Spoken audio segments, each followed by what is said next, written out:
Andrea Brillantes na imbitahan para mag-perform sa Okada Hotel Manila para sa Ultra Mega event. Sometimes like all you want to do is run.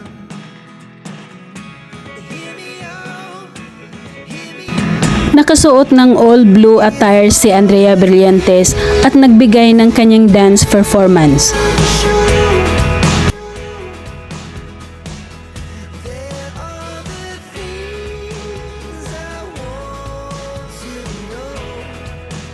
Pagdating ni Andrea sa Okada Hotel, nakangiti ito sa bawat mga taong nadadaanan niya, humihinto tuwing may nagpapapicture sa kanya. tell me now, I guess I'll never know.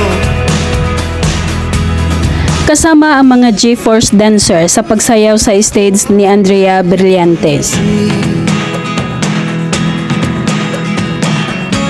It's getting hard to talk to you and I'm the only one who speaks. It's all the Naging matagumpay ang naturang event at masaya ang mga naroon nang makita nila si Andrea. there are the things I want to know. Secret stars. Narito naman ang mga behind the scene photoshoot ni Andrea bago nagtungo sa Okada Hotel. But if you don't wanna tell me now, I guess I'll never know. Here we go. Turning all Lalong gumaganda si Andrea at bagay din sa kanya ang kanyang maiksing buhok. here we go. You can take me there to the lights.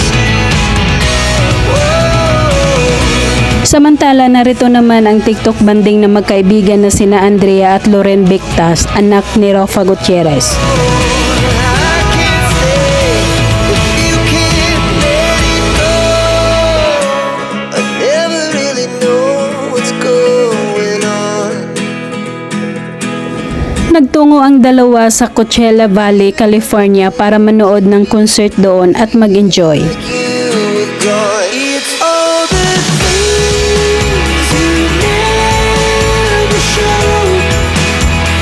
Iba't iba ang naging kasuotan ni Andrea habang nandun sila sa California.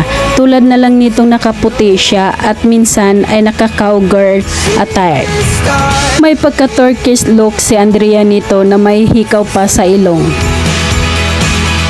But if you don't wanna tell me now, Narito naman ang kanilang mga iba't ibang larawan habang nandoon sila sa Coachella Valley, California.